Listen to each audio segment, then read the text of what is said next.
So, viewers, good evening and uh, a warm welcome to everyone at Career Pathshala, a very special edition, late evening edition. And we are today with the topic of hiring patterns in COVID times. Soon, like we have with us Jasmeet Singh Sethi, Assistant Vice President, Aspiring Minds, one of the most experienced and one of the most like he has spent most of his time with Aspiring Minds and has been one of the founding employees and quite a journey he has seen of changing assessment patterns. So we thought of doing a late evening session so that students get relaxed with the day's work and a lot of preparations for campus placement is going around. So at any point of time when campus placement is happening, we all look at our aptitude test and our the first level of screening.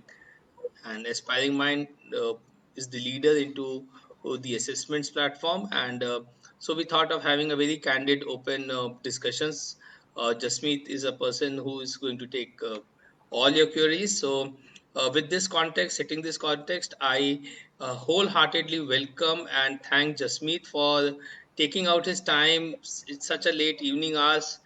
I think he just reached home 5 minutes back, could not have his dinner and a cup of tea, and it is the commitment he always has for the youth of this country. And I know this gentleman for more than a decade, and the type of energy he carries.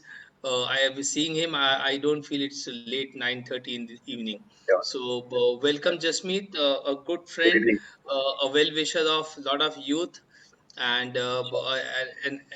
an icon of trust and face of Aspiring Mind to most of the colleges across the country and even abroad, from IITs to all professional colleges. I really thank you for joining in and making it to the show. This is a very important show in terms of knowing how the hiring patterns will be changing, how this online test will be all about, and a very important one. So, welcome, Jasmeet, to Career Pathshala. My pleasure, Anuji. Thanks a lot for welcoming me. I think this is one good platform for you and aspiring minds to showcase what we've been doing all these years. And certainly, with my experience, if youth can actually leverage it, I'll be more than happy. Having said that, I mean, you rightly said, I mean, during these COVID times, I believe, this is, the time that we basically wake up and, try to basically, work till, late duration. I mean, probably we are working till 2 a.m., 3 a.m. So, yeah, so, I'm not guilty of basically coming down late evening. And I think, it's a quite a melody time, for everyone. I think, as you rightly said, students, must be really very tired, and now they should have a real luxury time in hearing us. I'll try to make sure that I'm able to even answer the queries, if any, of any of the candidates or any of the youth from anywhere of the world. I'll be more than happy to do that. Definitely, I mean, and So, thanks to Career Pathshala CII for giving this particular platform. Yeah. no, we really thank you. And there will be a very important announcement which I wanted Jasmeet to come and make. So, Sure. the Sure. type of support Aspiring Mind is given to the youth in this Sure. pandemic. He's going to Sure. announce it at the end. I don't want to tell it. I don't want to steal Sure. his moment of Definitely. happiness to share with you. So, be connected, Right. and there is definitely going to be a very important announcement today in terms of Career Pathshala. Sure. So, Definitely. welcome again, all the viewers. I really Thank thank, and I am seeing there are hundreds of viewers watching you, writing comments, and this is phenomenal. We just thought of putting this notice just 2 hours back, and in you. just Oh, 2 hours, see the power of internet and power of sure. IT and the youth. So Definitely. the youth of this country is phenomenal. आपको Yeah. देख के we also get inspired, and Sure. uh, I believe this late evening time is the best for youth. अभी कोई disturb Yeah, नहीं yeah, करेगा. yeah. I think it is best for the youth and best for us. So yeah, no doubt. So we will take some questions. Avnish Rao, don't just we will take all questions. Just we let the context set. So Sure. just me coming to the context of uh, knowing more about your journey and also journey of Sure. Aspiring Minds, how you have Sure. been, your personal journey also, and then your journey with Aspiring Minds. So Sure. Sure. So, in terms of qualification and education, I'm a technical graduate. Did my master's in computers 13 years back from one of the institutions in Delhi under the affiliation of IP University. So, post that, I joined Aspiring Minds, and Aspiring Minds happened to be my first organization. And I basically am the probably one of the first employees for Aspiring Minds, and joined them back in year 2007. Since then, till date with them, probably I've never thought of leaving this particular organization for obviously variety of reason. One is that obviously, when you are enjoying the organization, when you're enjoying the work culture, when you can see that the organization is really very, very progressive, they're keeping abreast with the challenges which are there with the social community of ours, and then they try to bring the solutions for the community as a whole. I think this is the major reason that where I see that Aspiring Minds is definitely helping the youth, helping the community in terms of institutions, corporations, government, and yes, I would say that Aspiring Minds is keeping the pace up with this pandemic as well. Certainly we'll talk about the solutions that we have in us for the youth as a whole. So my experience has been, in and out throughout with the institutions across India. Traveled extensively to all the corners of the, nation. Uh, North, south, east, west, central. You talk about it, and I've been there. So definitely, it has been a great experience. Um, into, let's say, the marketing or into sales or operations or HR, I mean into different roles off and on. So there is nothing which is very static. It's a very dynamic role. And definitely, yes, I think my experience probably can be used as one of the testimonies, I would say, the for the student those who are into technical and they say that they don't want to get into technical, so they want to get into marketing or a sales or a BD or a business analytics, and technology is not their cup of tea. So I think, yes, move along with your passion is, I think, the one liner statement that I want to give. Pursue, as far as your passion is concerned. I think that's one liner statement, from my side. And your assessment journey of Aspiring Minds from pen Okay. paper to online, Yeah. and you Very guys good. came up with the first model of adaptive Yes. analytical test journey. I've been a witness. Yeah. I've been personally a Yeah. person who not allowing Sure. Aspiring Mind in my campus Definitely. at any Yes. point of time. Yes. So there's lot, and today I'm inviting you to my show. Sure. So how Sure. quite a journey Aspiring Mind has made. Yes. तो ये assessment Yes. पहले जो होते थे मुझे याद है campus की जर्नी में कि there used to be a big Pen and auto paper model. with 4 5 suitcase of question papers, answer sheet Yes. bundles, Yes. and then at Yes. the end we used to do a very big fire of burning the papers and So I think ensuring that कुछ भी उड़ के नहीं जाए. Yes, I from remember there to now. my own graduation time. For one of the top most organization, one of the top five IT companies, I myself gave a test through one of the vendors, which was pen and paper model. So we used to shade A, B, and C and D, and probably we used to think that fine. We hope we used to hope that our answer sheets will be checked, and they won't be left anywhere left and right. So all of the candidates across the nation probably have this question, whether our question sheets are checked or not, and we used to trouble our placement officer that we would love to see our answer sheet. So this was in year 2007 and 6, when this particular era was there, and then came Aspiring Minds, with a model, so called an adaptive technology, where the research based assessments were designed, scientific tools were there, statistically enabled measurements were done, and highly sophisticated AI and machine learning probably enabled these particular assessments. And one of the flagship tests that everyone knows about it is AMCAT. So it's a very interesting technology. It's an adaptive platform. So you answer it right, and the difficulty level goes up, and you answer it wrong, and the difficulty level goes down. So this primarily happens with GRE, GMAT, and SAT. So interesting journey. I think everything became automated, and now if I see again, there is a change. Not only from being automated, it's like all virtually automated now, right? So I think everything is highly automated, but now we are saying, we automate it's virtually automated. So there are interesting tools, we are there which are in the kitty of Aspiring Minds to offer to the nation as a whole, to the corporates. And I'm very sure that the students will be really very excited to hear about them. Definitely we'll talk about it. But yes, things are, because And of the in technology, the getting more interest of sophisticated. students, if sorry to cut, in the interest of students, आप कुछ हिंदी में भी बोलेंगे तो it will be a late evening, so Sure. let them relaxed. So it becomes बिल्कुल something बिल्कुल very serious बिल्कुल होते हैं. बिल्कुल So sorry, so बिल्कुल just interrupting you in between of that. So as the test pattern from the traditional bubble shading to clicking and then going to the next, थोड़ा adaptive test जो होता है aspiring mind का, which is very popular nowadays.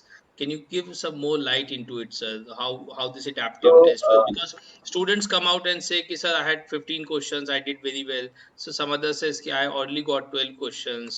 So and so the adaptiveness, how it is and how matlab, how it कैसे works. Calculate? So yes, please. हाँ, so basically adaptive technology जो है, इसके अंदर आपके सेट ऑफ क्वेश्चंस होते हैं. एज यूजुअल हमें पता है कि इंग्लिश, लॉजिकल, कॉन्ट और बहुत सारे मॉड्यूल्स हमें दिए जाते हैं. And in every particular module एक सेट नंबर ऑफ क्वेश्चंस होते हैं जो 20, 25, 15 depending upon the module to module depend करता है.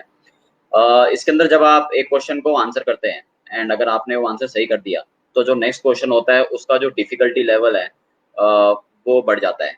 लेकिन वो बढ़ता है in comparison to the previous question. वो आउट ऑफ ऑल सबसे डिफिकल्ट नहीं हो पाता, बट वो पिछले वाले क्वेश्चन से डिफिकल्ट हो जाता है. इसी तरीके से जैसे जैसे आप सही आंसर करते चले जाएंगे, वैसे वैसे वो डिफिकल्टी लेवल बढ़ता चला जाएगा. और जैसे जैसे डिफिकल्टी लेवल बढ़ता है क्वेश्चन का, उसी तरीके से उसके स्कोर की वेटेज बढ़ती चली जाती है. बिकॉज जो डिफिकल्ट क्वेश्चन होते हैं उनकी जो वेटेज होती है वो ज़्यादा होती है, और जो आसान क्वेश्चन होते हैं उनकी वेटेज होती है वो कम होती है. लेकिन ये भी एक इंटरेस्टिंग एक तरीका है कि ये वेटेज डिसाइड कौन करता है. तो ये कोई मनुष्य, कोई ह्यूमन बीइंग नहीं डिसाइड करता कि इसकी वेटेज क्या होनी चाहिए. इसकी वेटेज पूरी की पूरी स्टैटिस्टिकली इवैल्यूएट रहती है. और वो इस तरीके से रहती है कि एक क्वेश्चन है, फॉर एग्जांपल www, एंड अनुज जी को भी पता है कि वर्ल्ड वाइड वेब है, लेकिन जसमीत जी को नहीं पता कि ये वर्ल्ड वाइड वेब है. और ऐसे शायद नेशन में अगर एग्जांपल लिया जाए, अगर 100 लोग हैं, तो अगर 70 को पता है तो 30 कहते हैं कि हमें नहीं पता या हम श्योर नहीं है. तो इन सब के रिस्पॉन्सेज लिए जाते हैं, और रिस्पॉन्सेज लेने के बाद वो एक जो टूल है, जो एक इंजीनियरिंग है, जो एक एल्गोरिथम है, वो ये डिसाइड करता है कि ये क्वेश्चन को हमें वेटेज क्या देनी है. क्या ये बहुत मुश्किल है, क्या ये बहुत आसान है, क्या ये मॉडरेट है. तो इसमें कोई भी ह्यूमन इंटरफेरेंस नहीं है, कोई भी बायसनेस नहीं है.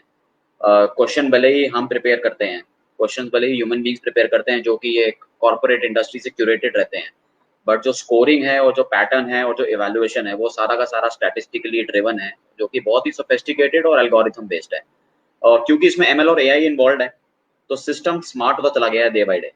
इसको हो गए 13 साल, और इस हर टेस्ट को एक साल में अराउंड 9 लाख से 10 लाख इंजीनियर टेस्ट लेते हैं. तो अगर आप अंदाजा लगाएंगे तो पिछले 13 साल में ये टेस्ट दिन भर दिन स्मार्ट होता चला गया है, क्योंकि उसको बहुत सारे रिस्पॉन्सेज मिले हैं.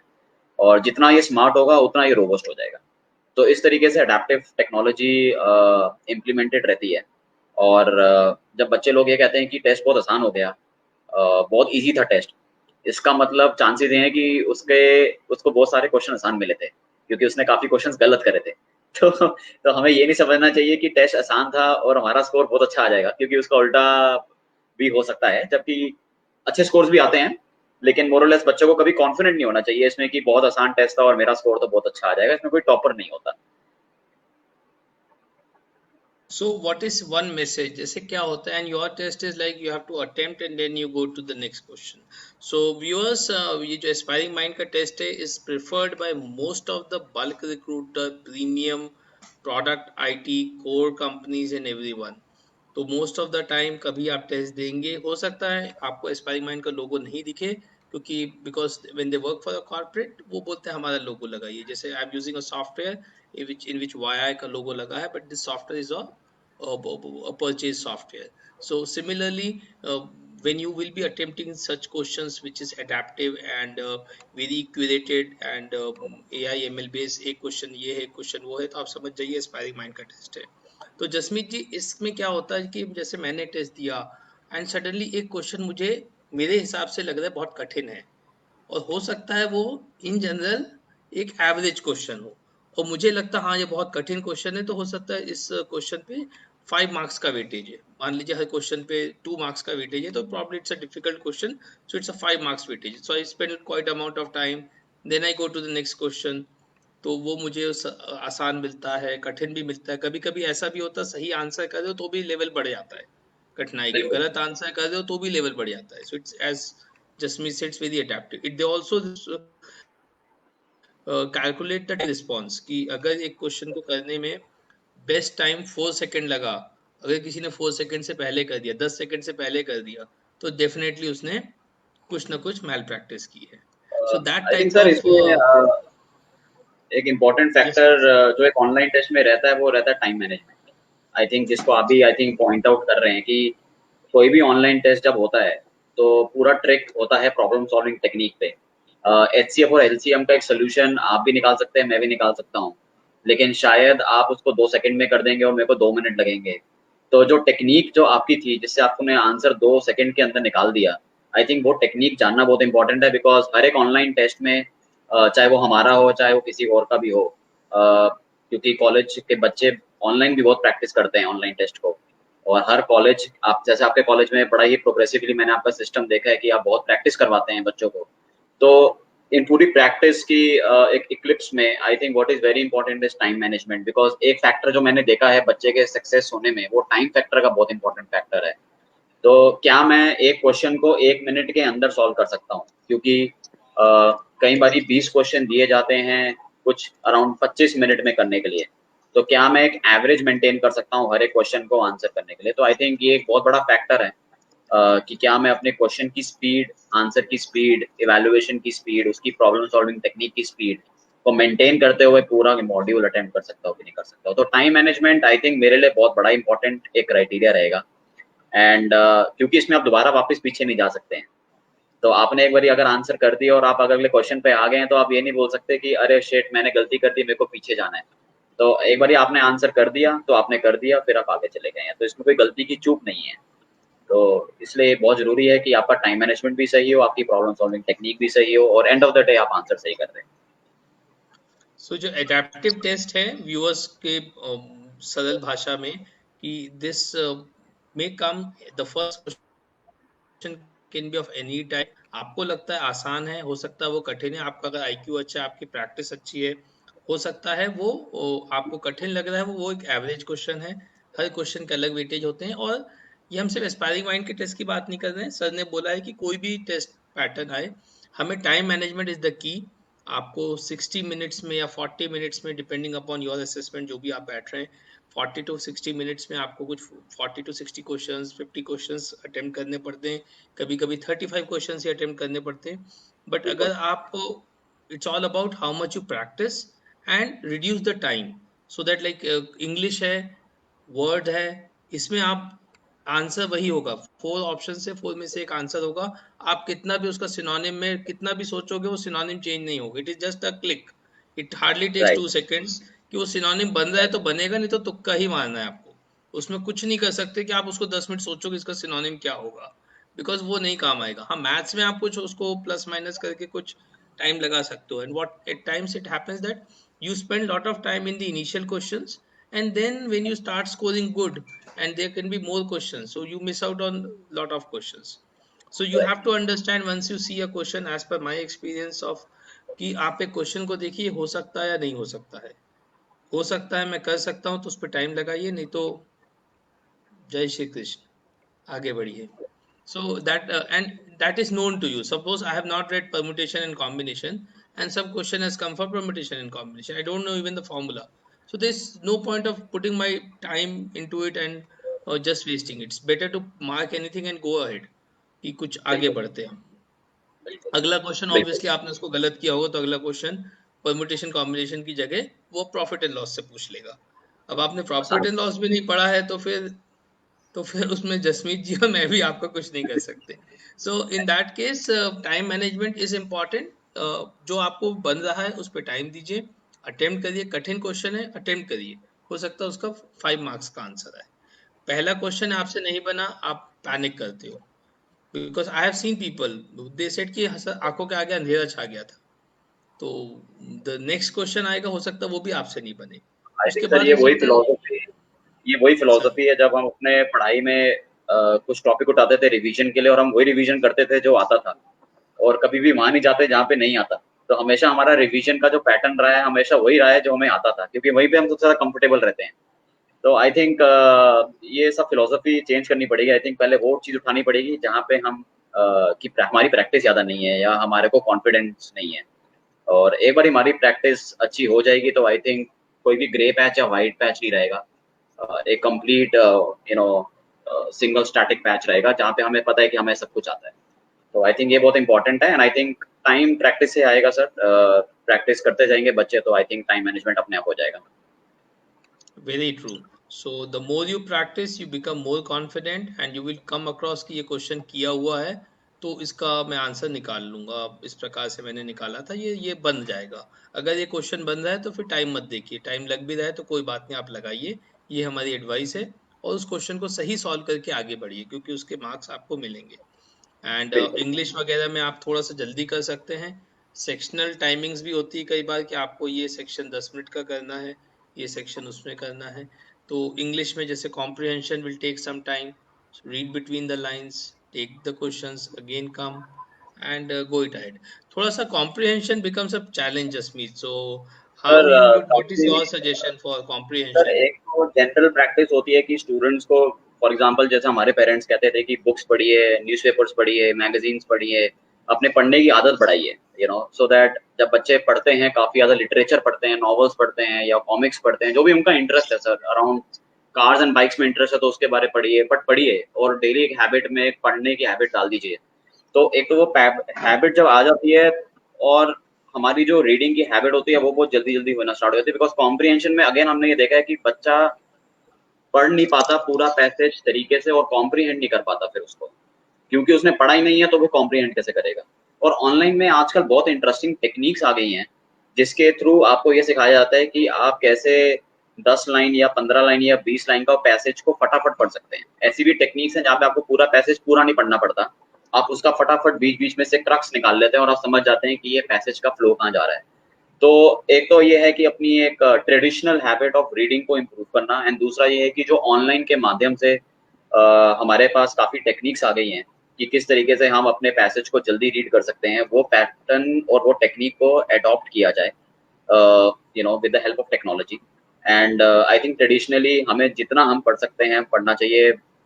मैं बहुत पढ़ता हूँ डेली बेसिस पे, चाहे ऑब्वियसली मैं विकिपीडिया नहीं खोलता हूँ, बट द आइडियाज की मैं जो भी मेरे इंटरेस्ट के अराउंड है, चाहे वो कार्स हो, चाहे बाइक्स हो, चाहे वैक्सीन के अराउंड हो, चाहे सोशल कम्युनिटी हो या कोई किसी की एनजीओ के लिए हो, तो बेसिकली एक पढ़ना की हैबिट है वो आपको डालनी चाहिए। एंड आई थिंक आज की डेट में स्टूडेंट्स जो हैं पढ़ते कम हैं, they usually don't go that. तो व्हाट्सएप और फेसबुक को थोड़ा छोड़ के आई थिंक बेटर रहेगा कि अगर हम आर्टिकल्स पढ़ना स्टार्ट करें और ऑनलाइन रीडिंग करना स्टार्ट करें।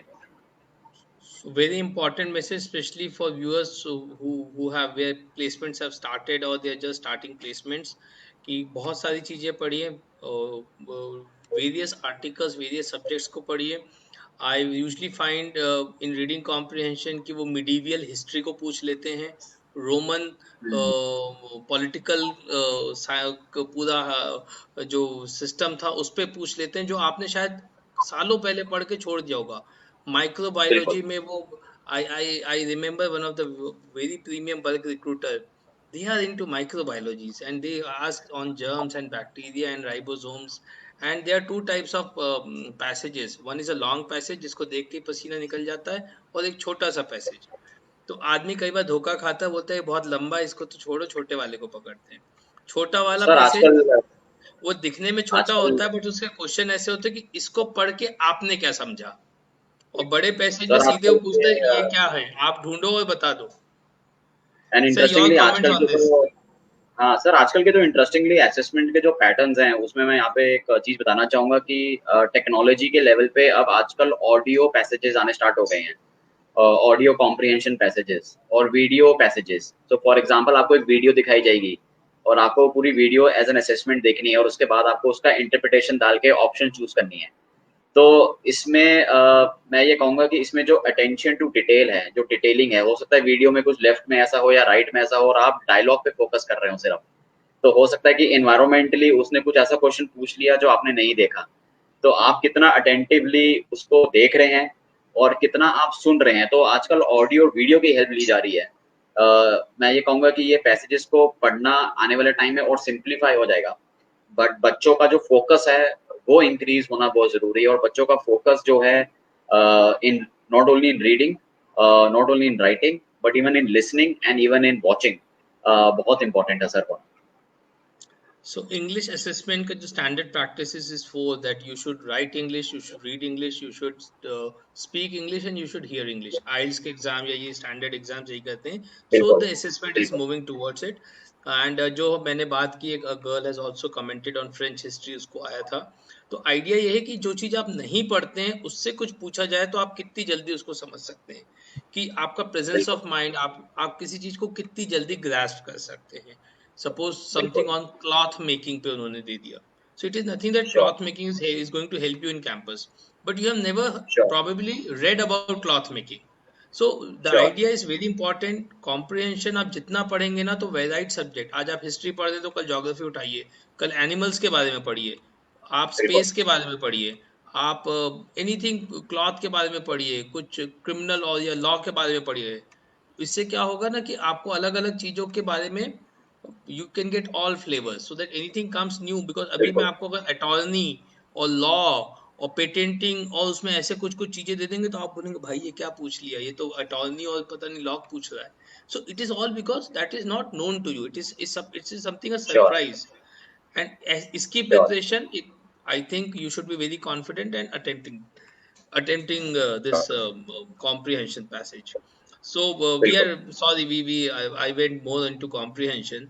So basic अब इसकी बात हो ही रही है तो एक assessment pattern in general जो companies का होता है, जिसमें जिसमें क्या क्या होता है, कौन कौन से sections होते हैं सर in general. मैं आपको बिल्कुल। किसी कंपनी का नहीं बोलूंगा डिस्क्लोज करने नहीं, के नहीं, लिए. बिल्कुल सर, बिल्कुल इसको जेनेरिक ही रखेंगे। जी सर इसमें बेसिकली जी एज़ एवरीवन इज़ अवेयर कि एक एप्टीट्यूड करके एक असेसमेंट रहता है व्हिच इज़ इंग्लिश, फिर आता है लॉजिकल और फिर आता है क्वांटिटेटिव एबिलिटी। और हर एक लेवल की इम्पोर्टेंस है, हर एक मॉड्यूल की अपनी एक इम्पोर्टेंस है डिपेंडिंग अपॉन द प्रोफाइल। जिस प्रोफाइल में क्लाइंट इंटरैक्शन ज़्यादा है तो उसमें स्पोकन इंग्लिश की असेसमेंट की वैल्यू बहुत बन जाती है। जिसके अंदर अब क्योंकि वर्चुअल एनवायरनमेंट है तो हमें लिखना बहुत पड़ेगा, हमें ईमेलिंग बहुत करनी पड़ेगी। हमारा जितना भी इंटरेक्शन होगा वो सारा हमारा मेल्स और कन्वर्सेशन के थ्रू होगा, तो उसमें हमारी जो रिटन इंग्लिश है वो बहुत अच्छी होनी चाहिए। तो एज एन इंग्लिश मॉड्यूल लिखना, बोलना, सुनना और फोकस रहना, ये इंग्लिश के अराउंड है सब कुछ। और यहाँ पे हमारा बेसिकली इंटरवेंशन बहुत इंपॉर्टेंट है। फिर आता है हमारा लॉजिकल। लॉजिकल जैसे आपने बोला प्रेजेंस ऑफ माइंड, ये वेल कनेक्टेड है उससे। अब मैं कंपनी से हमें बोलते हैं कि अगर लॉजिकली बच्चा स्मार्ट है, बाकी भले में सब में थोड़ा सा वीक है, कोई बात नहीं, इसको हायर कर लेते हैं, बिकॉज लॉजिकल एबिलिटी लिंक होती है ट्रेनेबिलिटी से। अगर मैं लॉजिकली अच्छा हूँ तो मैं जल्दी ट्रेन हो जाऊंगा, मैं जल्दी सीख लूंगा, मेरे में सीखने की क्षमता अच्छी है। So I think with this thing logical ability में काफी एम्फसाइज करते हैं कंपनीज। आपने देखा होगा कि लॉजिकल रीजनिंग के काफी वेटेज दी जाती है और बोलते हैं चलो इंग्लिश में कम स्कोर आ गया, क्वांट में कम स्कोर आ गया, लेकिन लॉजिकल में हम कॉम्पेंसेट नहीं कर सकते हैं। क्वांटिटेटिव एबिलिटी उस तरीके से बड़ा इंपॉर्टेंट है जहाँ पे मैथमेटिकल कैलकुलेशंस है। जहाँ आपने जैसे देखा होगा अगर कोई इंश्योरेंस का कोई प्रोडक्ट है तो उसमें हमें मैथमेटिक्स बहुत चाहिए। कोई कोडिंग की प्रोफाइल है उसके लिए मैथमेटिक्स स्ट्रांग होनी चाहिए। तो ये प्रोफाइल डिपेंडेंटली वेरी करती है कि किस तरीके से है, लेकिन हमारे को तीनों में एक ये हमें अपना पक्ष बनाना है कि हमें हर तीनों में एक पर्टिकुलर एक थ्रेशोल्ड मेंटेन करते हुए चलना है कि अगर 900 में से स्कोर आ रहा है या 1000 में से स्कोर आ रहा है या 100 में से स्कोर आ रहा है, तो मेरा 60% या 65% या 70% तो आना ही चाहिए हर एक मॉड्यूल के अंदर। इन तीनों मॉड्यूल्स के बाद कंपनीज दो तरह से दो भागों में जो इंडिया में डिवाइड हो जाती है, एक होती है आईटी सर्विसेज और एक होती है आईटी प्रोडक्ट्स या कोर कह लीजिए एक तरीके से। तो हमें भी पता है कि हमारा पूरा जो भारत देश है उसमें आईटी सर्विसेज की नौकरियां बहुत ज़्यादा आती हैं। और चाहे वो आज की डेट में सर्विसेज हो चाहे प्रोडक्ट्स हो, अ, हमें ये देखने को मिलता है कि कोडिंग की जो एक रिक्वायरमेंट है वो बहुत बढ़ गई है। और सारी कंपनीज ये बोलती हैं कि क्या बच्चे को कोड लिखना आता है। तो ये 2007 और 2008 की बात है जब कंपनियां कोड लिखवाती थी और बोलती थी कि कोड का आउटपुट आ गया तो बहुत अच्छी बात है। बट आज की डेट में कंपनीज ये कहती हैं सिर्फ कोड लिखना इंपॉर्टेंट नहीं है।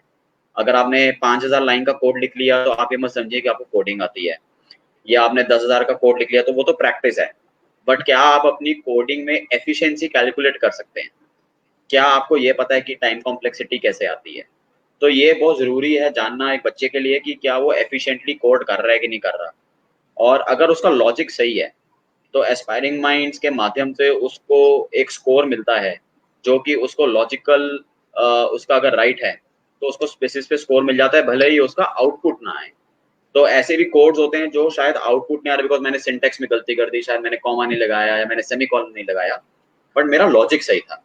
तो एस्पायरिंग माइंड्स एक ऐसी कंपनी है जो इस चीज़ में बिलीव करती है कि बच्चे को स्कोर देना चाहिए, बट उसके लॉजिक पे देना चाहिए, उसके आउटपुट में नहीं देना चाहिए। आउटपुट तो बच्चा बाद में भी सीख लेता है।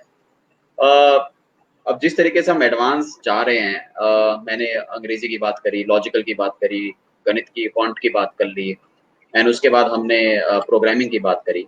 इसके बाद एक हमारा असेसमेंट का एक टूल और रहता है जिससे हम बच्चे की रिटेन इंग्लिश को इवैल्यूएट करते हैं, जिस प्रोडक्ट का नाम है राइटेक्स। तो ये दो तरह के से होता है, या तो बच्चे से आप पैसेज लिखवा लीजिए, और कंपनीज भी यही करती हैं कि पैसेज लिखवा लेती हैं।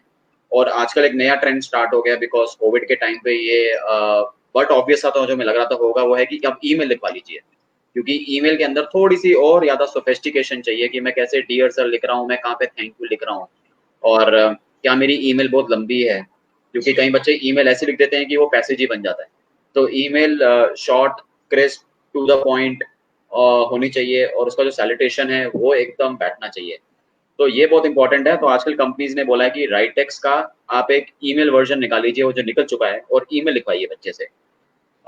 वेरी इंटरेस्टिंगली बच्चों के लिए सुन के बड़ा उनको मजा आएगा कि इसके बाद भी एक टेक्नोलॉजी निकल चुकी है जो अब हम कॉलेजेस में प्रपोज करेंगे।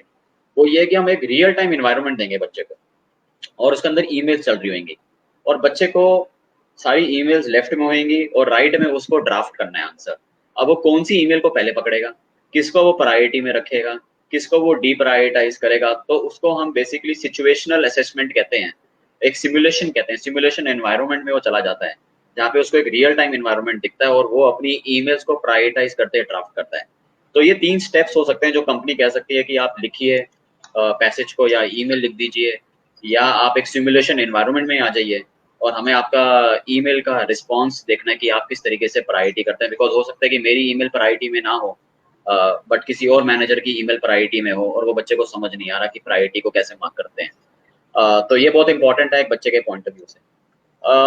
जो नेक्स्ट लेवल ऑफ टेक्नोलॉजी एक और जो एस्पायरिंग माइंड ने डिवाइस करी है बिकॉज ऑफ, मैं बिकॉज ऑफ कोविड नहीं कहूँगा, बट कोविड से पहले ही थी, लेकिन कोविड के टाइम पे इसकी रिक्वायरमेंट बहुत बढ़ गई है, प्रोबेबली 25x बढ़ गई है।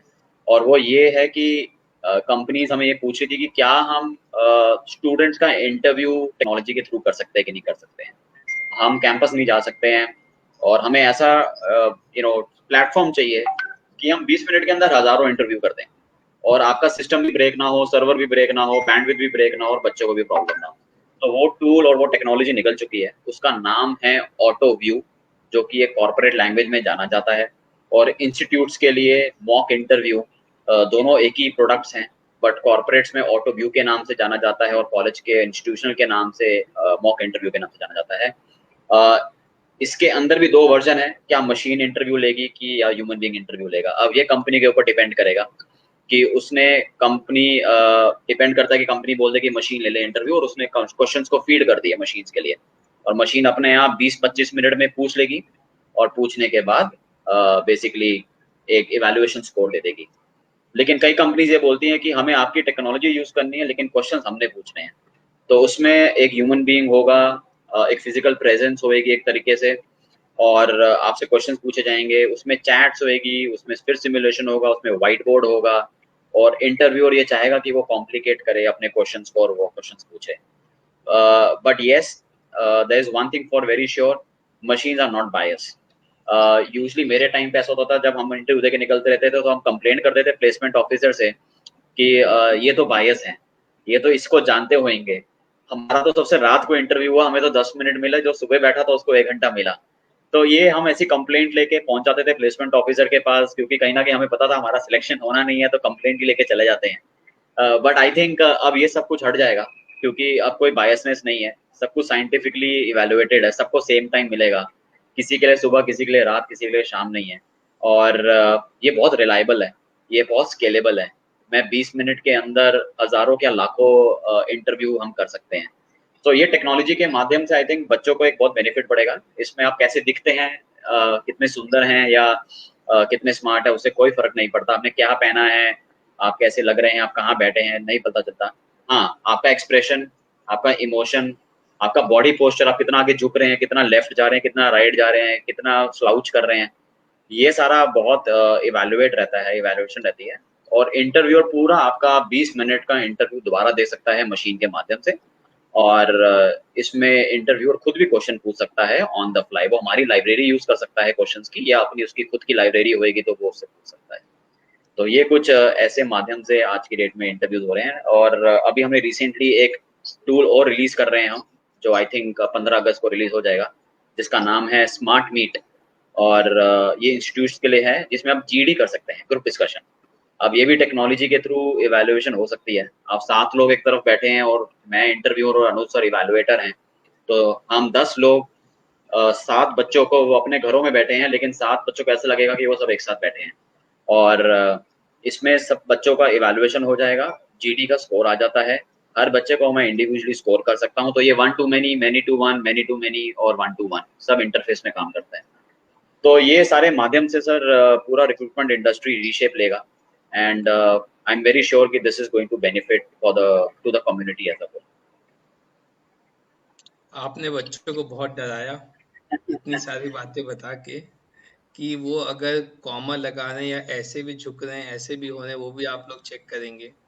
तो ऐसे में तो मतलब the student is going to be very much puzzled out. So the but this is the change, this is the accuracy, and this is the type of uh, involvement IT is making in into assessment. So this sure, all requires lot of research, lot of testing, and coming back doing again and again. तो viewers इस sure, बात को आप समझिए कि Covid times में आप जो भी कैंपस दे रहे हैं, अगर आपको ऐसा लग रहा है कि you are at your home and your brother can sit in front of you and you can put a mirror and a second mirror and then can have questions, because we get tempted. So I remember I think last to last year when the first time one of the very prestigious IT company came up with घर बैठो test कराना. So we argued कि boss हम लोग online test में जब तक we become hard. जैसे जसमीत told कि just in 2005 I was handling placements. So ऐसे बहुत लोग आते थे कंप्लेंट लेकर के. अब उनको आप कैसे भगाओगे अकेले रात में 2 बजे? तो you have to be very strict, and that is how placement officers become strict. So anyways, and now the thing is that if you can feel that a person is even judging how much body posture you are doing, so they definitely have lot of technologies at the back. So you will be monitored, and these companies are not just taking a mock test. These are assessments for getting a job. So the corporates which are employing companies like Aspiring Mind are doing a due diligence on all the possible aspects. हम उस पे आएंगे, उस पे detail में बात करेंगे कि अगर आप घर बैठे टेस्ट देते हैं, कई बार एक टेम्पटेशन आता है कि बगल में भैया को बैठा लूंगा, वो देखते जाएंगे, वो बताते जाएंगे, क्या है कुछ नहीं होता भैया, तुम हम दूर से देख लेंगे, तुम्हारे पीछे खड़े हो जाएंगे. तो we will talk on this. But ये कि बहुत अच्छा क्वेश्चन विनायक सोनी का आया है. और कई बार बच्चे राइटेक्स को लेके पूछते हैं कि सर ये हमारा कंटेंट पढ़ते हैं या मोस्टली ग्रामर पंचुएशन और सेंटेंस स्ट्रक्चर पे ही हमको कर देते हैं. एक बड़ी पॉपुलर तो वेबसाइट है ग्रामरली, तो उस हाँ पे जी, जाके प्रैक्टिस करके बच्चों लोगों ने काफी अपनी इंग्लिश को इम्प्रूव किया. बिकॉज एज इंडियंस हम लोग बड़े जुगाड़ू होते हैं कि इंग्लिश इंग्लिश इम्प्रूव कर लेंगे, एक बार कंपनी में चले तो जाए. तो बिल्कुल। इसमें अगर कोई बच्चा अब तो कैंपस का दौर आ ही गया, वो वापस जाके अपनी इंग्लिश को बहुत सुधार सकता नहीं. तो इनका क्वेश्चन को आप टैक्टफुली कितना मतलब I know you can not reveal the facts, but how you can you respond to this, content को कितना पढ़ते हैं और ग्रामर पंक्चुएशन का कितना इंपॉर्टेंस है? Right, right. So basically sir, इसके अंदर जो राइटेक्स एक रिपोर्ट है, उसके अंदर ऑब्वियसली एक पैसेज लिखाया जाता है बच्चे से, जो आई थिंक सारे बच्चों को पता ही है। एंड मैं इसमें एक स्क्रीन शेयर करके एक चीज दिखाना चाहूंगा, अगर परमिटेड है हाँ तो। हाँ, you can share the screen. जी,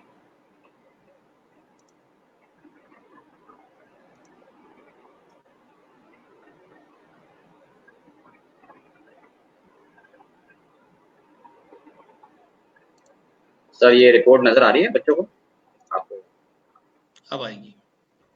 हाँ, तो बेसिकली अगर बच्चे लोग देख सकते हैं तो इसमें ग्रामर का भी इवैल्यूएशन होता है, यूसेज का भी इवैल्यूएशन हो जाता है, मैकेनिक्स का जो हमारी स्पेलिंग मिस्टेक्स होती हैं उसका भी इवैल्यूएशन हो जाता है, ओडी जो बच्चे बोलते हैं ओडी भी हो जाता है कि किस तरीके से एक ऐसे को ऑर्गेनाइज किया जाता है, कैसे उसके पार्ट्स को इम्प्रूव किया जाएगा, और जो स्टाइल है इसके अंदर उसका वर्ड यूसेज कैसा रहता है, कैसे हम पैटर्न से लिख रहे हैं, टेक्निक क्या है राइटिंग की ये लिखा जाता है, मैकेनिक्स जैसे मैंने बताया आपको स्पेलिंग का, पंचुएशन का, कैपिटलाइजेशन का कैसे है, और ग्रामर सारे बच्चों को पता ही है कि मैं वर्ब्स सब वर्ब्स प्रोनाउंस कैसे कर रहा हूँ, और यूसेज लेवल पे भी बताया जाता है कि कोई मिसिंग वर्ड है या कोई डुप्लीकेसी है। अगर बच्चे लोग इस टेस्ट को लेते हैं तो ना ही उन्हें अपना पूरा पैसेज दिख जाता है कि उन्होंने क्या लिखा है, बट उनको और हम एक लेवल आगे ले जाते हैं और हम उनको बता देते हैं कि ग्रामर के अंदर क्या क्या आपने गलतियां कर दी हैं, यूसेज में क्या क्या गलती कर दी है, मैकेनिक्स में क्या क्या कर दी है, स्टाइल में क्या क्या कर दी है, और ऑर्गेनाइजेशन में आपने क्या क्या गलतियां कर दी हैं। तो बेसिकली सिर्फ एक ओवरव्यू नहीं आ रहा है बल्कि एक बड़ा ही इन डेप्थ व्यू बच्चे को आ जाता है कि वो उसका जो पूरा एक स्कोर आया है वो कहाँ कहाँ गलती करने से उसका स्कोर कम हो गया है, और लास्ट में जाके उसको एक रिपोर्ट का एक एरर रिपोर्ट मिल जाती है कि एक एरर हाईलाइट करते हुए उसको समझा भी देते हैं कि उसका बेसिकली रेमेडी क्या है, उसका सोल्यूशन क्या है, उसके लिए एडवाइस दी जाती है कि उसको करेक्ट कैसे करना है। तो ये एक एरर डिटेलिंग रिपोर्ट है, एरर्स भी बताए जाते हैं, स्कोर्स भी आता है, और उसका जो पैसेज है वो भी बताया जाता है, और इसी तरीके से बिल्कुल जो हमारा टेस्ट होता है वही हमारा ईमेल का भी होता है, और ईमेल में भी इस तरीके से बताया जाता है। तो बहुत ही डिटेल्ड रिपोर्ट है, एंड मैं इसमें बताऊंगा कि सारी चीज़ें कवर हो जाती हैं, एंड इट इज़ इम्पॉर्टेंट कि ये बच्चे अगर उनको टेस्ट लेना है तो वो टेस्ट ले सकते हैं। एक और क्वेश्चन लेते हैं, गौरव ने बहुत पहले पूछा था। Sir, how plagiarism in courts is checked in MCAT exam as lot of students are giving the test but they are not much different approach to a problem. कई बार ये कहना सही है, ऐसा लगता है कि चीटिंग करिए पैलेगिज्म है, बट अब एक नॉर्मल से सॉल्यूशन को आप कितनी बार अलग अलग वे में सॉल्व कर सकते हैं। एक तो बहुत सही सवाल है पैलेगिज्म। सर, बहुत अच्छा सवाल है। सर इसमें हमने ये बच्चों को समझना पड़ेगा कि जो एमकेट एज एन ऑर्गेनाइजेशन है वो अब 13 साल हो गए हैं। एक क्वेश्चन के लाखों जवाब आ चुके हैं, चाहे वो कोडिंग का क्वेश्चन हो या नॉन कोडिंग का कोई क्वेश्चन हो। तो जो ओपन एंडेड क्वेश्चन होते हैं, जो एस्पायरिंग माइंड्स के क्वेश्चन बैंक है बेसिकली, उसके हर एक क्वेश्चन के अराउंड एक बड़ा थ्रेशोल्ड ऑफ आंसर्स आ चुके हैं, और हमें ये इंश्योर करना पड़ता है कि एक मिनिमम थ्रेशोल्ड अचीव हो तभी प्लेगरिज्म चेक होता है, नहीं तो नहीं होता है, 2-3 आंसर्स पे नहीं हो सकता है। इसके लिए बहुत बड़ी रिसर्च और बहुत बड़ा डेटा बैंक लगता है जो आंसर्स का मिलता है। तो प्लेगरिज्म चेक किया जाता है, प्लेगरिज्म चेक कर भी सकते हैं, और काफ़ी ऐसी कॉलेजेस और यूनिवर्सिटीज़ हैं जो स्पेशली कोडिंग के लिए प्लेगरिज्म चेक करवाती हैं कि कितना बच्चों ने चीटिंग करा है, कितना कॉपीड है, और फिर हम प्लेगरिज्म चेक जो है वो हम एक यूनिवर्सिटी को या उनके जो प्लेसमेंट हेड्स हैं उनको दे सकते हैं कि इस तरीके से हमने प्लेगरिज्म चेक करा है और ये हमारी फाइंडिंग्स है। तो ये थोड़ा सा कॉन्फिडेंशियल डेटा होता है जो कि एक स्टेक होल्डर को दिया जाता है।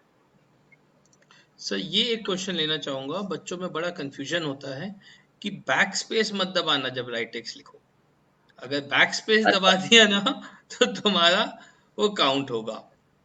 शायद वो ये तो भी होगा सर कि आपने पहले कुछ लिखा, फिर आप कुछ और सोच रहे हो, मल्टीपल अटेम्प्ट्स कर रहे हो, तो वो वही होगा बिल्कुल ना कि लिख के अगर आप मिटाते हो तो थोड़ा सा कागज तो गंदा होता ही होगा ना। Right right.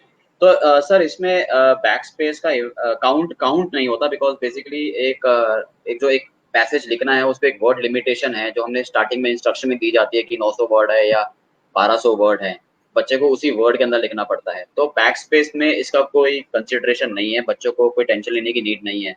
बट हाँ, उनको एक वर्ड लिमिट के अंदर लिखना पड़ता है, ऑब्वियसली उस वर्ड लिमिट के आगे वो जाता नहीं है, वो रुक जाता है। तो हमें ये बस इंश्योर करना है कि जो हम लिख रहे हैं वो वर्ड लिमिट के अंदर हो, और वो सारे जो पैरामीटर्स हैं जो मैं आपको बाद में दे सकता हूँ कि किस तरीके से स्टाइल, मैकेनिक्स, ग्रामर, और उसके अंदर जो कंपोनेंट्स जो मैंने दिखाए थे वो भी हम आपको दे सकते हैं, और बच्चे शायद उन कंपोनेंट्स को देख के समझ सकते हैं कि इन कंपोनेंट्स का हमें ध्यान रखना है अगर हमें अच्छा स्कोर लेकर आना है तो। और राइटेक्स एक ऐसी चीज है जिसके अंदर एल्गोरिथम में डिफाइंड है कि कौन सा क्रिटिकल एरर है और कौन सा नॉन क्रिटिकल एरर है। तो हो सकता है कि मैंने बहुत सारी गलतियां करी बट वो सारी नॉन क्रिटिकल थी, तब भी मेरा स्कोर अच्छा आ सकता है। और हो सकता है कि मैंने बहुत कम गलतियां करी लेकिन वो जितनी करी वो सारी क्रिटिकल थी, तो मेरा जो स्कोर है वो नीचे आ गया। तो ये बहुत इंपॉर्टेंट है मेरे को जानना कि क्रिटिकल है कि नॉन बच्चों को क्रिटिकल है। ये समझना चाहिए कि जिस तरह से हर सही आंसर के मार्क्स है तो हर गलत की भी डिफरेंट डिफरेंट वेटेजेस है। क्या मैं सही कह रहा हूँ बिल्कुल सर? हर सर। गलती का भी डिफरेंट वेटेज है। बिल्कुल। तो राइटेक्स में अगर बिल्कुल सर। आपने रोको मत जाने दो या रोको मत जाने दो तो पूरा चीज ही चेंज हो जाएगा। हाँ जी। जी जी सर। सो सर आपके आप लेट नाइट आए, आपके डिनर का भी समय है, बट थोड़ा सा मैं आपको और लेना चाहूंगा। कोई बात। मैं कोई दिक्कत थोड़ी सी बात करना चाहूंगा। अब चूंकि ऑनलाइन सब कुछ होना है, अभी तो फिर भी एक पॉसिबिलिटी होती थी कि कॉलेज में बच्चे टेस्ट देते थे, प्रॉक्टर होता था कुछ कॉलेजेस में, बड़ा सीरियसली, और इनफैक्ट सभी अच्छे एकेडमिक इंस्टीट्यूशंस में प्रॉक्टर्ड होते थे कि कोई इसकी बदले ना बैठ जाए, कोई वो ना करे।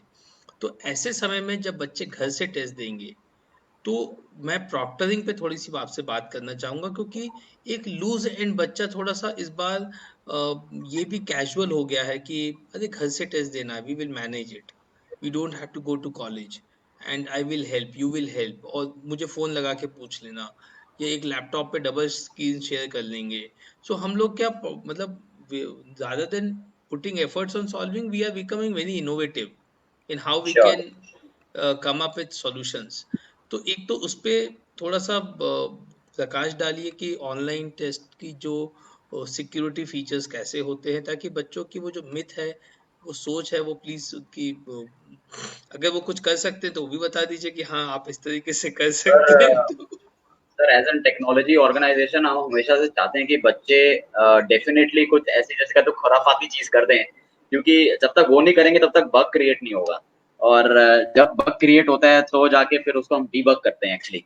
तो आई थिंक ये बहुत इंपॉर्टेंट है समझना कि जो बग्स हैं वो आएंगे और वो बच्चों से ही आते हैं।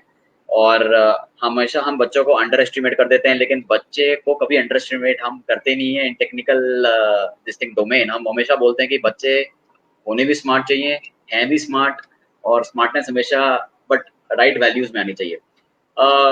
जिस तरीके से प्रॉक्टरिंग का नेचर है काफी सोफिस्टिकेटेड है सर, एंड हर कंपनी पे डिपेंड करता है कि वो कितने सिक्योरिटी ऑफ लेयर्स को इनेबल या डिसेबल करना चाहती है।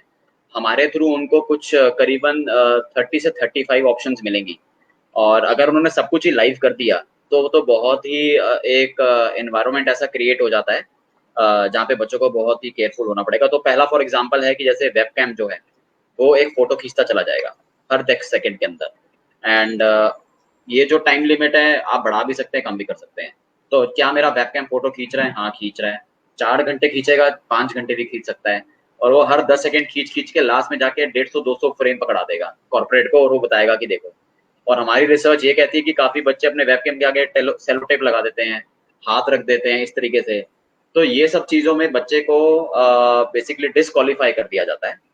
कोई जीरो टॉलरेंस होती है इसमें कि जहाँ पे बच्चे ने कुछ भी मैल प्रैक्टिस करी है वो बाहर चला जाएगा। दूसरा ये है कि एक बड़ा इंटरेस्टिंग फीचर है मशीन बाइंडिंग, जो कि हमने लेटली करा है सेशन। मशीन बाइंडिंग में क्या है कि जिस लैपटॉप पे मैं काम स्टार्ट करूंगा वही लैपटॉप पे मेरे को खत्म करना है। अब बच्चे बहुत स्मार्ट थे, बच्चे क्या करते थे, इंग्लिश लॉजिकल मैंने कर दिया, फॉन्ट मैंने अनु सर को दे दिया कि आप कर लीजिए क्योंकि आपका फॉन्ट अच्छा है, इसका इंग्लिश अच्छा था, उसका लॉजिकल अच्छा है। तो ये फाइंडिंग से नजर आया कि ये जो आईपी एड्रेस है वो घूम रहा है, और जो मैक एड्रेस है वो भी घूम रहा है। तो अब मशीन बाइंडिंग का बेसिकली एक एल्गोरिथम सेट है। अगर मैं बाइंड कर दूंगा तो बच्चा जहाँ पे जिस भी पर्टिकुलर हार्डवेयर पे स्टार्ट करेगा वहीं पे उसको खत्म करना पड़ेगा, तो वो एक ही कैंडिडेट ले सकता है टेस्ट। तीसरा है कि कॉपी पेस्ट नहीं हो सकता, प्रिंट स्क्रीन नहीं हो सकता। स्प्लिट स्क्रीन आज बच्चे कर रहे थे, आधी स्क्रीन में गूगल चल रहा था और आधी स्क्रीन में टेस्ट चल रहा होता था। तो वो स्प्लिट स्क्रीन का वो भी डिसेबल कर दिया है, अब स्प्लिट स्क्रीन भी नहीं हो सकता है। और आईपी एड्रेस की मास्किंग हो सकती है। एक बहुत इंटरेस्टिंग फीचर जो एस्पायरिंग माइंड से निकाल दिया है वो है कि लाइव कवरेज। अब आपका जो वेब कैमरा है वो सीसीटीवी कैमरा बन जाता है, जिस तरीके से अभी हम बैठे हुए हैं। अभी तो हम बैठे आपका हैं और अब हम थोड़ी देर में ऐसे हो जाते हैं। बिल्कुल। तो अगर आप खड़े बच्चे हैं को या ये बैठे दिख हैं। रहा है, बच्चे को ये दिख रहा है कि मैं तो इतना ही दिख रहा हूँ भाई, भैया आप बगल में आ बिल्कुल। जाओ, मगर भैया बगल में जैसे ही आते हैं, ये तो मैंने बहुत छोटा व्यू दिखाया है। I think your is around around close to 180 degrees that entire yes. Coverage yes. Is captured. Yes. इस तो पे सर थोड़ा बेसिकली सा आप कवरेज। डिटेल बताइए बच्चों को।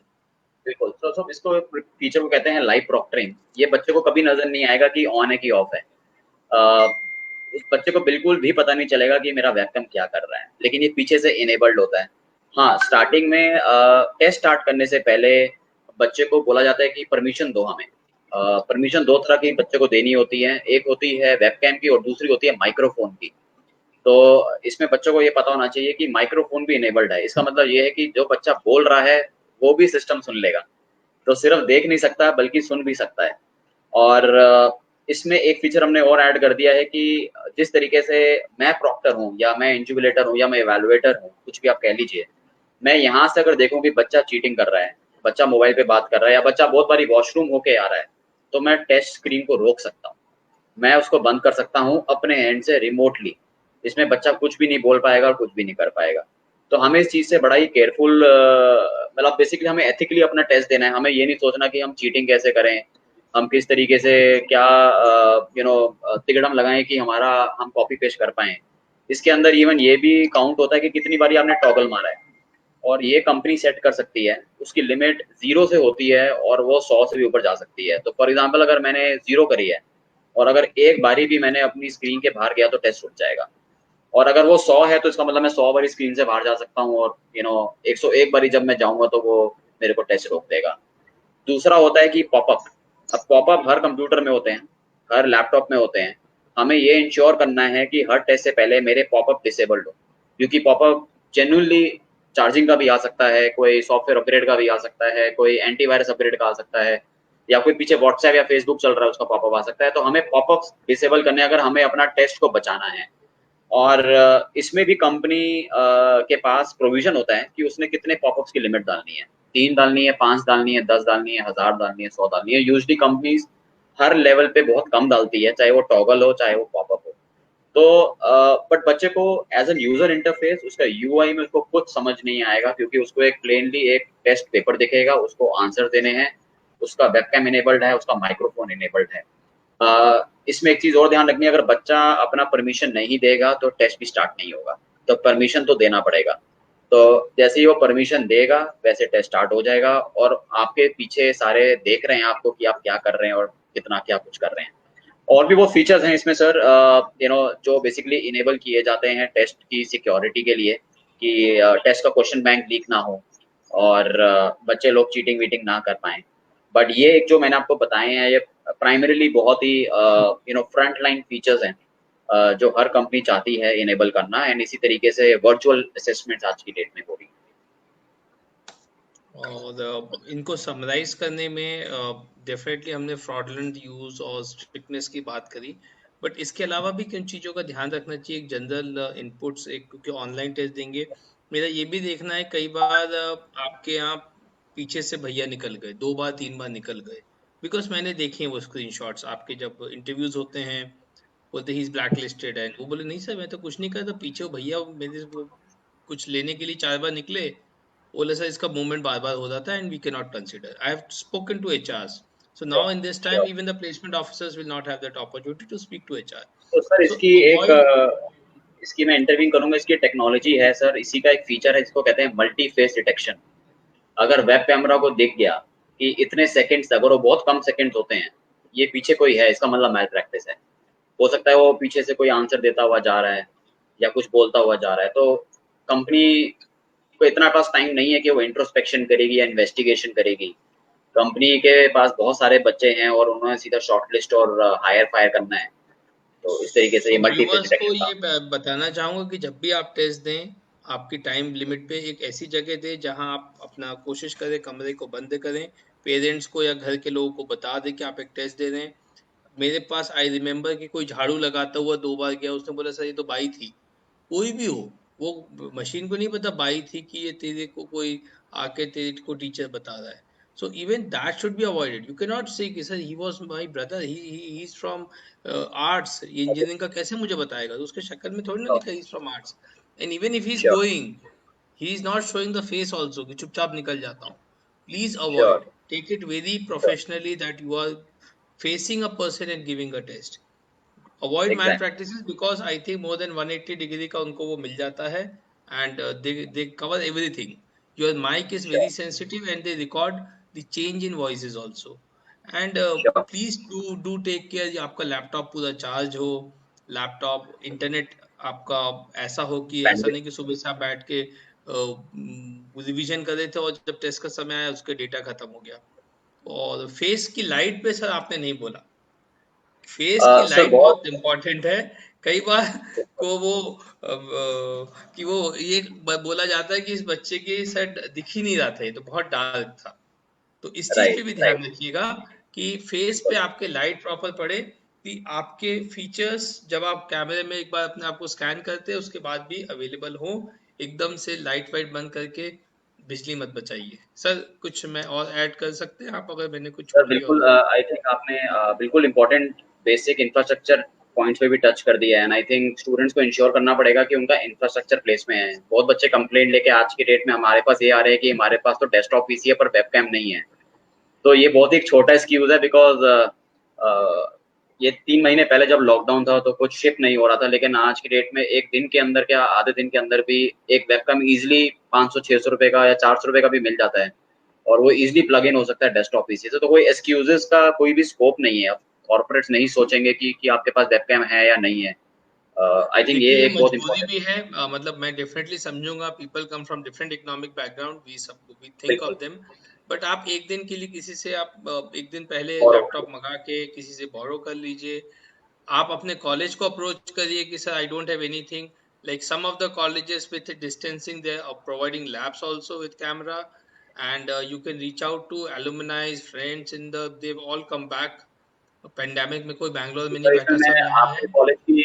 आपके कॉलेज की तारीफ करना चाहूंगा। मुझे याद है हमने स्वर टेस्ट करा था कम्युनिकेशन वाला, और आप लोगों ने जाके out of the way headphones arrange करे थे। एंड आई थिंक ये जेस्चर है जो कि बेसिकली अप्रिशिएट किया जाता है कॉर्पोरेट के स्टैंड पॉइंट से, कि किस तरीके से कितना कैंपस कितना यूनिवर्सिटी इन्वॉल्व रहता है। And I think many thanks to people like you and LNCT management, जो सोचता है कि किसी भी चीज को बेटर तरीके से कैसे किया जा सकता है।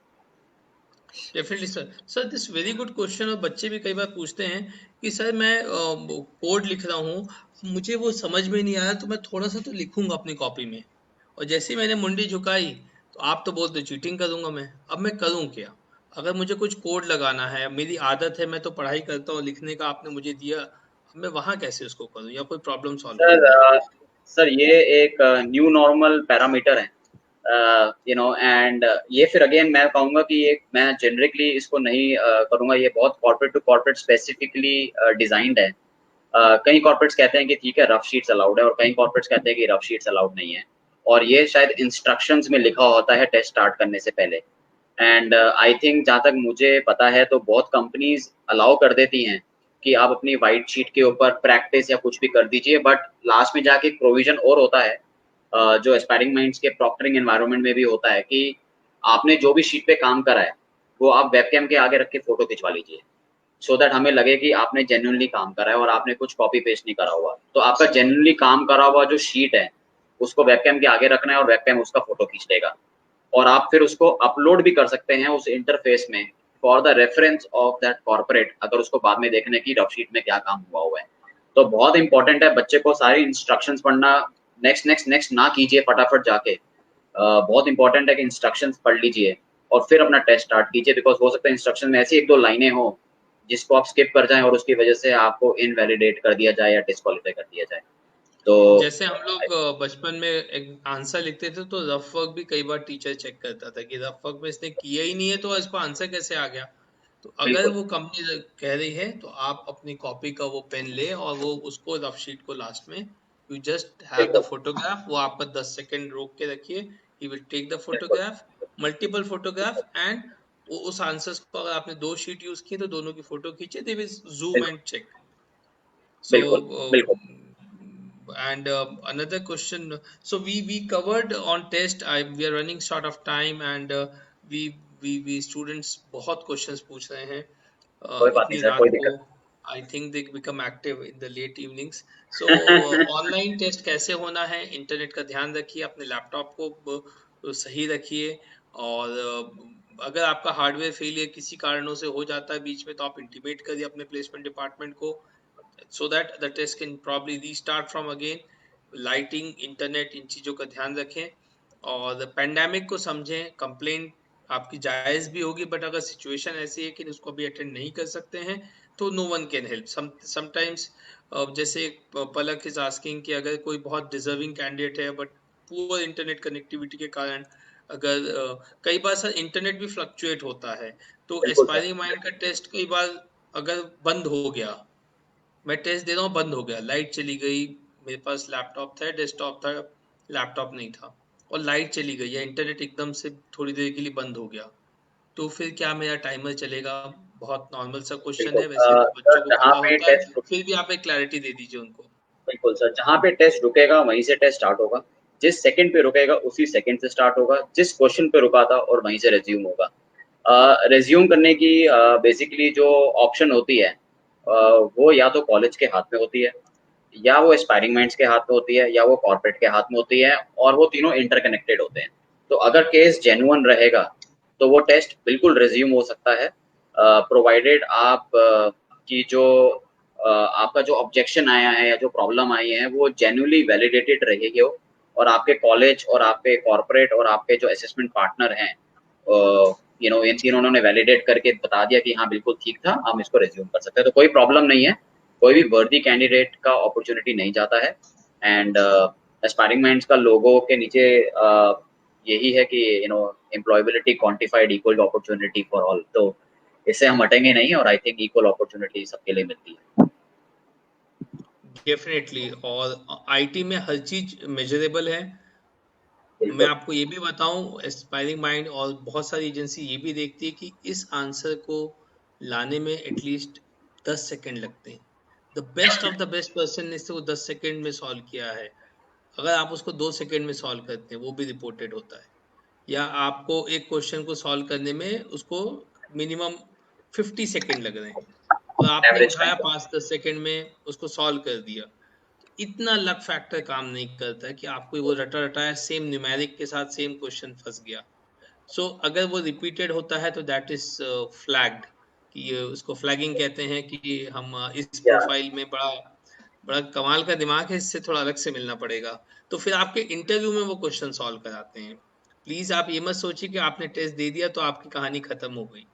तो ये ये बच्चे लोग सर जाके गूगल पे एस्पायरिंग माइंड्स के प्रोप्राइटरी एल्गोरिथम के अंदर फीचर है, इसको कहते हैं एरर गेसिंग टेक्निक्स। तो एरर गेसिंग टेक्निक इन इटसेल्फ अपने में एक एल्गोरिथम है, जो बच्चे लोग इसके बारे में पढ़ सकते हैं, और ये बेसिकली इंक्यूबेटेड रहता है इवैल्यूएशन के टाइम पे और टेस्टिंग के टाइम पे। तो हम पता कर सकते हैं कि बच्चा कितना गेसिंग पावर पे चल रहा है। तो यस, आपका बिल्कुल सही है कि गेसिंग पावर होती है, इतनी मिनिमल नहीं होनी चाहिए जिसमें बेसिकली लगे कि ये फ्लूक ही है, गेस नहीं है। वेरी इंपॉर्टेंट, एंड मैं बस यही अब बताना चाहूँगा, और हम इसको कंक्लूड करना चाहेंगे in the interest of time of Jasmeet and everyone, कि आप जो टेस्ट दे रहे हैं वो बहुत ही हाईली सिक्योर्ड और प्रॉक्टर टेस्ट है। उसमें किसी भी प्रकार का आप जो बेस्ट अटेम्प्ट दे सकते हैं वो करिए। अपनी टेक्नोलॉजी, अपना इंटरनेट, अपने कंप्यूटर, अपनी स्क्रीन सब रेडी रखिए। मल्टीपल टॉगलिंग मत करिए, अपना जो पॉपअप्स है उनको अलाउ करिए, कुछ बीच में कोई पॉपअप नहीं आना चाहिए। आप एक से ज़्यादा विंडोज़ मत खोलिए, कई बार बच्चा दो विंडो खोल देता ब्राउज़र में, वो इश्यूज आते हैं।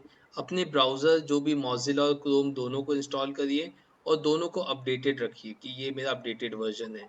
अपने कॉलेज के डिपार्टमेंट से बात करिए, कोई भी आईटी की प्रॉब्लम है लास्ट डे के लिए मत रखिए। आप जो लैपटॉप यूज कर रहे हैं, स्टैंडर्ड प्रोसीजर्स होते हैं, आई थिंक आप एटलीस्ट एस्पायरिंग माइंड के सारे प्रोसीजर्स को अपने लैपटॉप में इनबिल्ट रखिए, कि जो बेसिक होता है कि firewall should be disabled, the browser should be the latest browser, pop-ups should be allowed। ये चीज़ों को अगर आपको प्रॉब्लम जा रही है अपने कॉलेज को प्लीज़ फ़ोन करिए, उनके यहाँ के लैब स्टाफ हैं, टेक्निकल सपोर्ट है, वो आपको गाइड करेंगे। Screen sharing is available, share with them, please ask ASK। आपको मैं एक और चीज़ सर आपसे रिक्वेस्ट करना चाहूँगा, बातों बातों में निकली, कि ड्यूरिंग द प्रोसेस अगर किसी बच्चे को कोई इशू आ रहा है, और कई बार वो इस समय टेस्ट दे रहा है कि कॉलेज का कोई उसको अटेंड नहीं कर सकता, तो क्या आपके पास कोई चैट का तरीका या अपनी प्रॉब्लम को रजिस्टर करने का कोई ऑप्शन होता है? श्योर। सो सर, दो तरह की चैट्स इनेबल्ड रहती हैं इसके अंदर। एक होती है चैट बॉट्स, जो कि बिल्कुल जिस तरीके से जोमेटो स्विगी पे ऑर्डर किया जाता है और वो आपको पूरा असिस्ट करते हैं आपके ऑर्डर कंप्लेंट्स तक। तो इस तरीके से तो एक चैटबॉट्स है जो कि टेक्निकली टेक्नोलॉजी ड्रिवन है। बट एक दूसरा हमने इंटरफेस बनाया हुआ है, वो नेक्स्ट लेवल ऑफ चैटबॉट्स है। वो ये है कि जो हमारी एक रिसोर्स पावर है, हमारी जो एक स्ट्रेंथ है वो है हमारा ऑपरेशंस। तो जो हमारा ऑपरेशंस है वो बैठा रहता है और वो चैट्स को देखता भी रहता है। अगर उनको लगता है कि ये ऑटोमेटिकली टेक्निकली रिजॉल्व नहीं हो पा रहा है, तो वहां जाके हमारा जो ऑपरेशन टीम है वो इंटरवीन करके बच्चों से एक्चुअली में बात करता है चैट के थ्रू और प्रॉब्लम को रिजॉल्व करता है। अगर वो भी लग रहा है कि वो भी नहीं होता है, तो जो हमारा जो ऑपरेशन टीम है वो बच्चों को कॉल कर सकता है और कॉल करके उनका एनी डेस्क या टीम व्यूअर से स्क्रीन शेयर करके उसकी प्रॉब्लम को रिजॉल्व कर सकता है। तो तीनों लेवल ऑफ इंट्रोस्पेक्शन है। पहला है ऑटोमेटेड, दूसरा है automated with human intervention and तीसरा है automated human intervention with call support.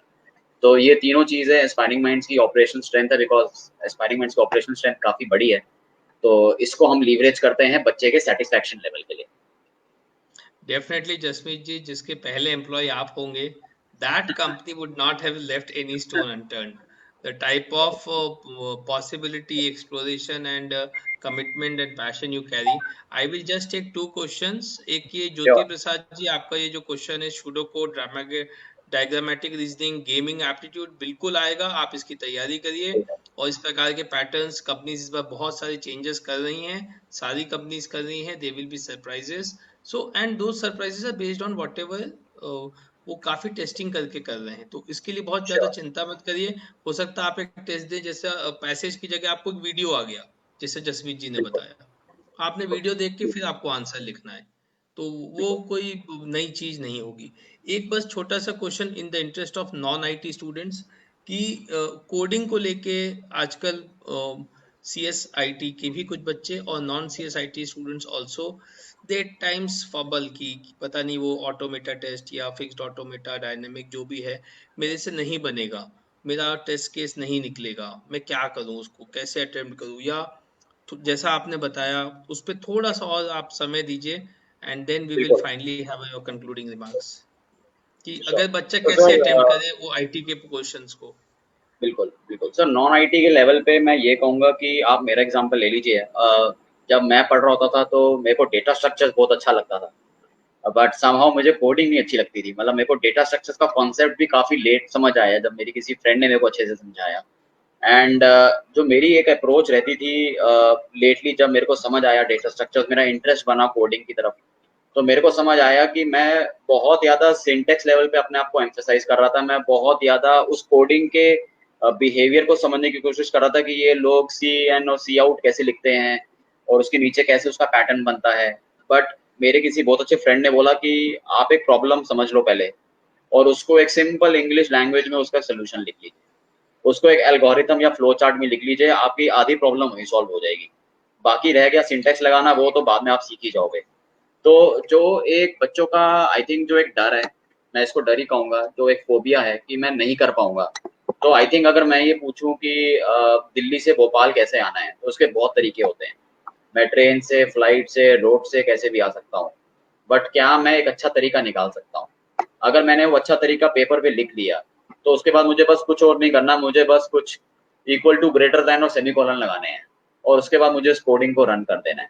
तो मेरे को बस समझ आना चाहिए, मेरी वैल्यू समझ आनी चाहिए मेरे को, कि मैं किस तरीके से कौन सी वैल्यू कहाँ लगा रहा हूँ, मैं किस तरीके से अपना ट्रैवल डिस्टेंस कर रहा हूँ, मैं कहाँ रुकूंगा, मैंने कहाँ चाय पीनी है, मैं कितनी देर रुकूंगा, फिर उसके आगे मैं कौन सा शॉर्टकट लूंगा। तो अगर मेरे को एक प्रॉब्लम सॉल्व करने आ गई, मैंने एक एल्गोरिथम लिख दिया, मैंने एक फ्लो चार्ट लिख दिया, उसके बाद कोडिंग में एक्चुअली कुछ बचा नहीं है, फिर कोडिंग में फिर सिंटेक्स बचा है। तो आई थिंक इस प्रॉब्लम को समझना बहुत इंपॉर्टेंट है। And non IT branch, I think IT branch से हेल्प ले सकती है। आईटी ब्रांच के बहुत ऐसे बच्चे होते हैं जो काफी नेक्स्ट लेवल पे पहुंच गए होते हैं, एंड आई थिंक आप अपने मेंटर्स बना लीजिए। नॉन आईटी को, आई थिंक आईटी को मेंटर बनाना चाहिए।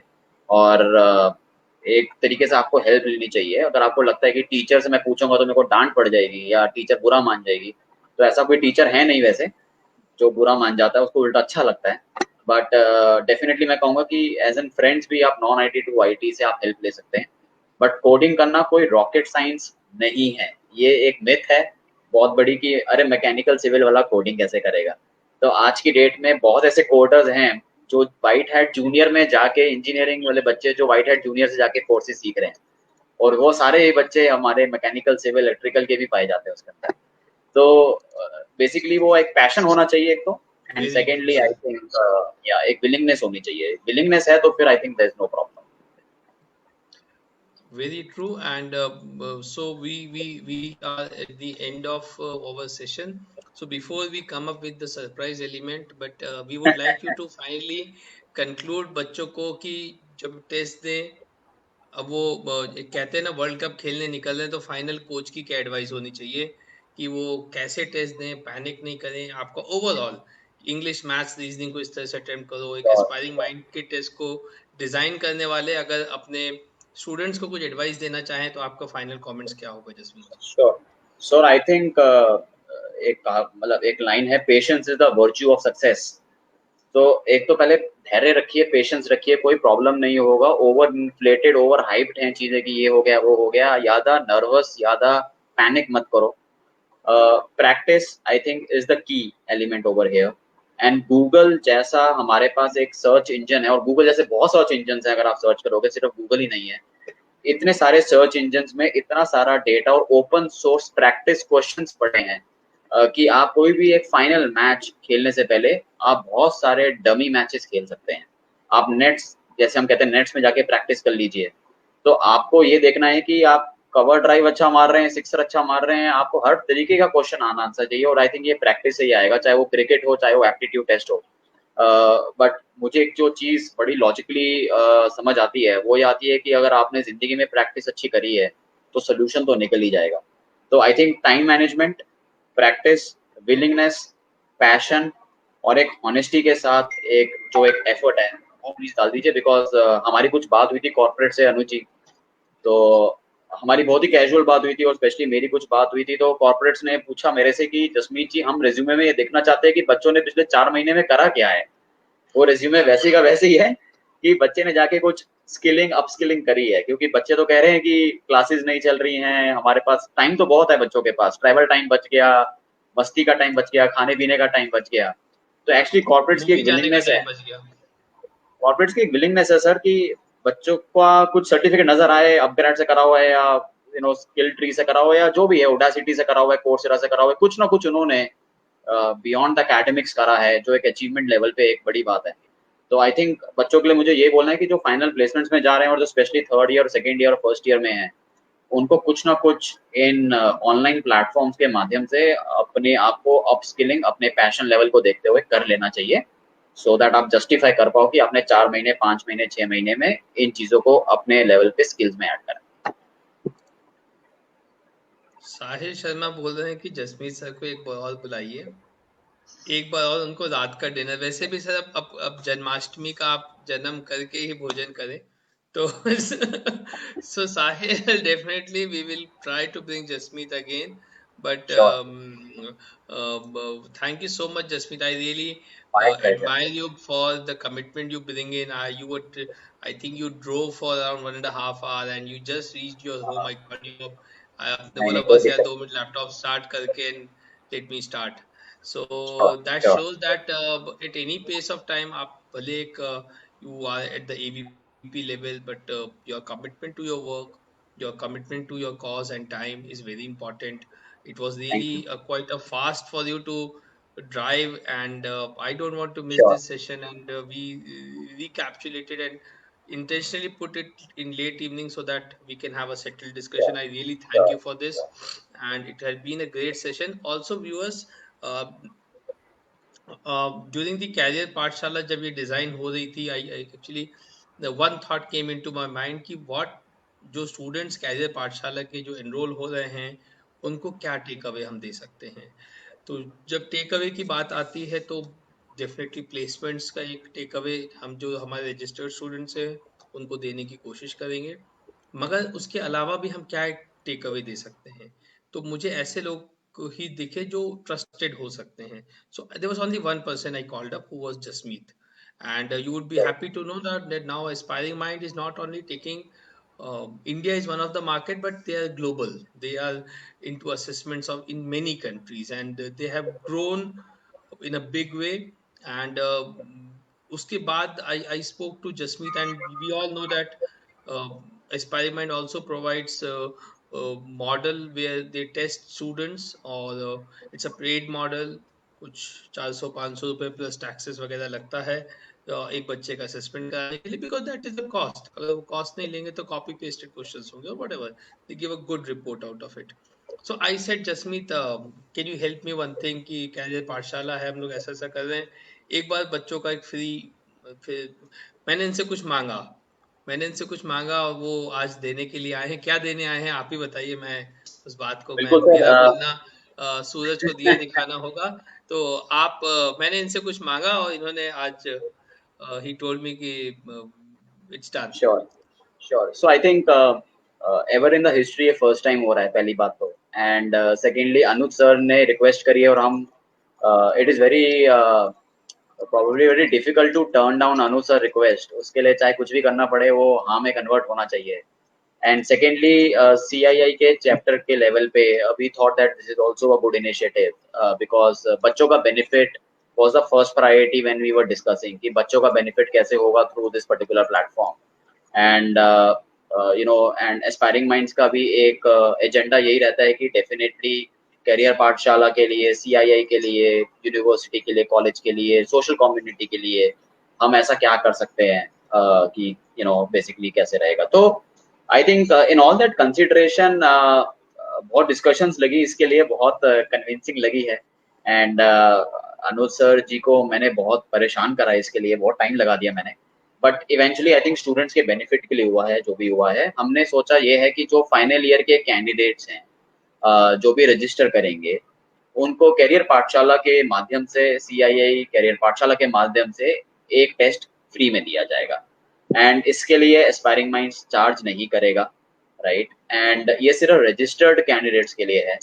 एंड ये फर्स्ट चैप्टर जो हमने अपने लाइफ में पूरी हिस्ट्री में कर रहे हैं, आई थिंक ये एक हमने एक इनिशिएटिव लिया है, और आई थिंक हम चाहते हैं कि बच्चे अब रजिस्टर करें और इसका फ़ायदा उठाएं.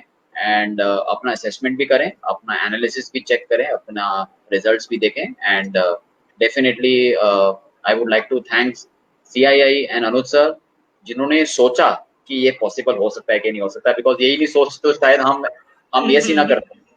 तो आई थिंक इनकी सोच अच्छी है, और सोच के पॉइंट ऑफ व्यू से आई थिंक ये कंक्लूजन आज ड्रॉ हुआ है कि ये चीज हम फ्री दे रहे हैं.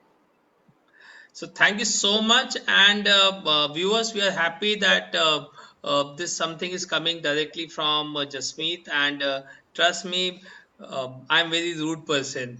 तो कई बार जसमीत जी को पता है यार, इसको मैं फोन लगा के मना कर ही नहीं सकता. ये वो Right. सुनेगा ही नहीं. So at Right. times being rude works. So thank you Yeah. so much, Jasmeet. Thank But you. I respect you, and I respect the founders of Aspiring Mind, and the way they have helped, they have supported this cause. देखिए, Covid में हर कोई परेशान है. आज आपके parents, आपके घर में हर जगह एक निराशा है, एक अनसर्टेनिटी है. आने वाला समय आपके प्लेसमेंट्स में, आप जैसे ही फ्लाइंग कलर से निकलेंगे, एक नई उम्मीद, एक नया उत्साह आपके घर में देगा. कोविड टाइम्स में कुछ बच्चे ऐसे होते हैं जो ऐसे कॉलेजेस में पढ़ते हैं जहाँ एस्पायरिंग माइंड का टेस्ट उनको अवेलेबल होता है, कुछ के पास नहीं होता है. In such circumstances, Aspiring Mind has come up with his heart open to support this country, to support the youth of this country, to support the vision of Prime Minister of India, Shri Narendra Modi जी, कि हम लोगों को आत्मनिर्भर बनाएं, हम India के youth को digitally empower करें. इंडिया का यूथ डिजिटली एम्पावर होगा तो इंडिया एक डिजिटल सुपर पावर बनेगा. आने वाला समय हर चीज में आईटी होगा. इन सारी चीजों को देखते हुए ये जो इन्होंने, जो इनकी तरफ से अनाउंसमेंट किया है, is very very much beneficial for the students. And yeah, there are 17,000 students. I just multiply it with 500, the amount is coming close to 80 lakhs. It is close to 1 crore rupees of announcement this gentleman has done, जिसने अभी खाना भी नहीं खाया है. तो just imagine the amount of happiness, pleasure, and we really appreciate organizations like Aspiring Minds, who are who are actually make in India, who are the pride of India, and trust me, जितना business India में कर रहे हैं उससे ज्यादा वो China में कर रहे हैं, फिलीपींस में कर रहे हैं, मिडिल ईस्ट में कर रहे हैं, यूरोपियन कंट्रीज में कर रहे हैं. And we really admire you, sir, for the Thank support. you. And this My has pleasure, been sir. all worked out by only one person, who is Jasmeet. So I mean, sir, he my has pleasure. been. It's not about fight. It's telling with the management. It has to be portrayed. There has to be a provision. किस तरह का हमने Sure. इनको दिया तो बाकी जगह भी देना पड़ेगा. तो ये बहुत अच्छा एक कंक्लूडिंग वे है.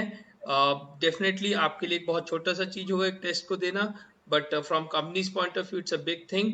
And we really thank you Jasmeet. It's we have no words to, कि आपने जो हमको ये सपोर्ट दिया फॉर द यूथ, उनको उनके इस कोविड टाइम में ये डेफिनेटली काम आएगा. And this session Definitely. Was very awesome, we really Thank enjoyed. you. और Thank you. अब नींद तो आएगी नहीं, ना हमको ना आपको. एंड इस सेशन को फिर से पलट के एक बार देखेंगे. इट बिल्कुल. Will be available live. And बहुत बिल्कुल. बहुत धन्यवाद. And Thank you, sir. Thank you for being there and at such late night. A huge respect for Aspiring Mind, and to you, thank you so Thank much you. for being Thank you, here. sir. Thank you. Thank you. Thanks a lot. Thanks a lot, everyone.